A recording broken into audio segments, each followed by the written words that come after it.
The quest to register continues. So I have the upstream O2 sensor in, and it made the check engine light go off, so I thought I might be able to register it or get it to pass emissions without installing the downstream one.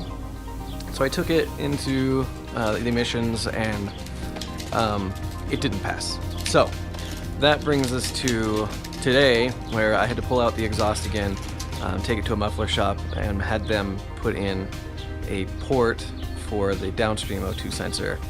So I'm going to put the exhaust back in, hopefully install the downstream O2 sensor, and then get it registered. So that's the plan for today. That is the new O2 sensor bung. So I just test fitted this O2 sensor. It fits just fine, which I knew it would. The question is, I made my own mark, so it's offset a little bit. I hope that's okay. I didn't have the original exhaust as a reference, so I just kind of marked it in there as it was still hanging. So I'm hoping that it still gives me enough clearance with the O2 sensors installed, because it stands out about, it's pretty tall. So we'll get to it.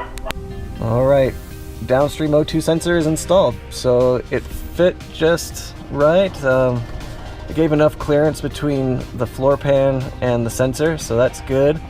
The only thing I have to do now is get the wire through that rubber grommet underneath the driver's seat. You can see the old one is dangling right there, but it's almost there.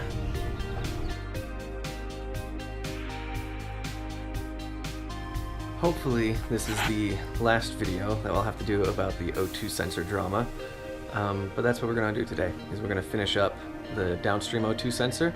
And to do that, I've got to pull out the driver's side seat, which is good because I do need to replace the driver's side seat mounting brackets. They're homemade and they're pretty sketchy. So I bought these, which are universal seat mounts. We'll see how universal they are when we actually get them on the car. But yeah, that's going to be the project for today.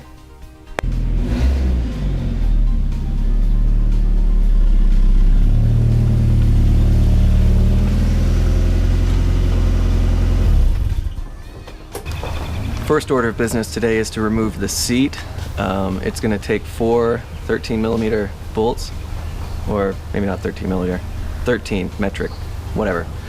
Then we'll get that out and we'll see what's going on underneath it.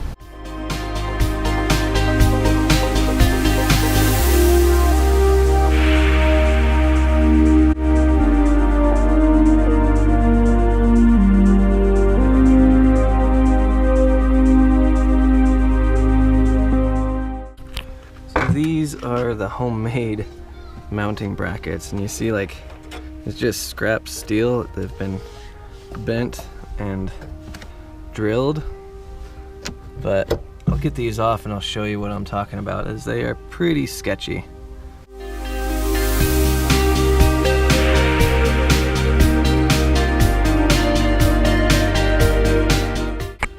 Alright, so here are these sketchy homemade mounting plates, but you'll see, like, here, like, it's barely hanging on. Same here, and like here, yeah, not awesome. And like here, it's actually not even connected. So these things are sketchy. If I was in any kind of accident, I think the chair is just gonna rip right out of the floorboard. So we need to get rid of those and put something in that's actually gonna save my life. As with anything, we want to test fit this first. So I hope this goes according to plan. Oh, look at that. No way.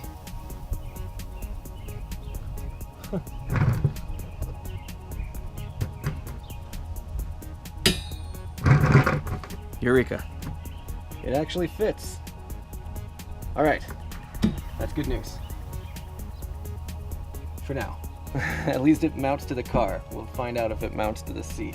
Now I need to pull up the carpet and find the O2 sensor. It should be, the harness should be right around here, but we'll find out. Oh, sweet. It's right there.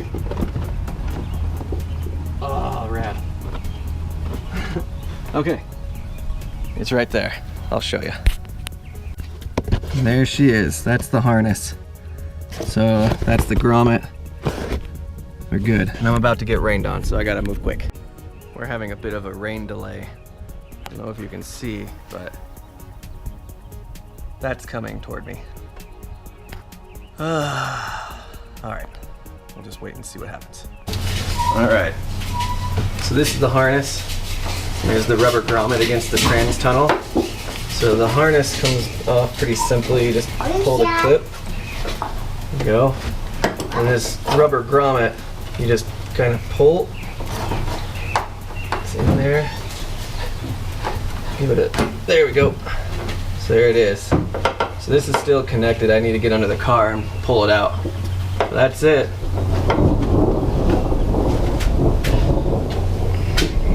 So this is the old O2. I just kind of stuck it in there just to keep it out of the way.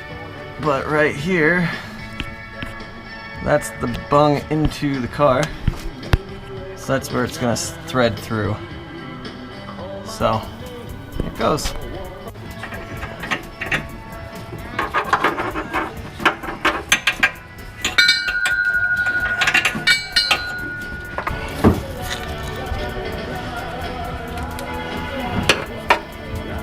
As we go, we got that bracket off. We'll reuse that with a zip tie, I think. And then the sensor itself is right back up in the hole. Right there. So now we just reverse the process. Alright, so that's the old. So out with the old. In with the new. There we go.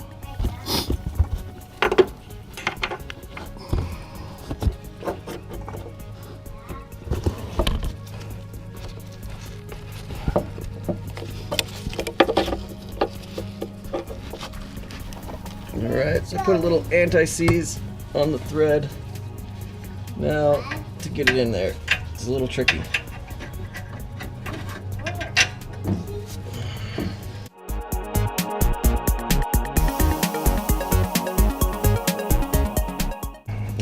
Made one mistake. You have the grommet unsealed so you can spin the wire.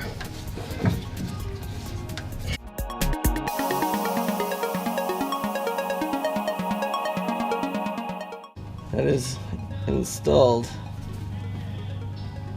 I think hand tight should be good enough. Right. O2 sensor is installed. Now phase 2. Putting the seat back in. Which is easier said than done. I was honestly dreading putting the seat back in more than putting the O2 sensor in, because putting the seat back in is a complete nightmare. Here we go.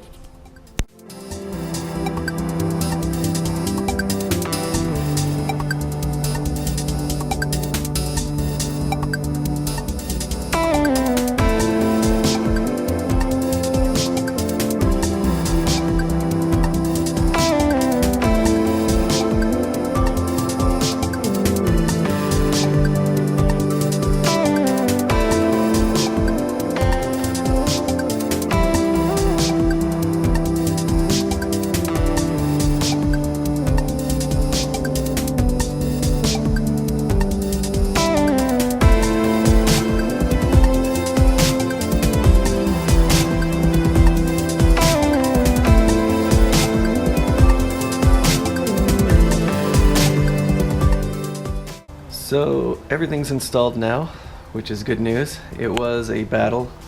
Getting this seat back in is no fun. But the seat is in. The driving position is a little off. Like, there's quite a bit of gap here, which I don't really like too much. So I'm gonna have to adjust my seat, but that's gonna have to wait. Yeah. But it's in, it's operational. And I think that's the end of the O2 sensor saga. I hope it is, anyway.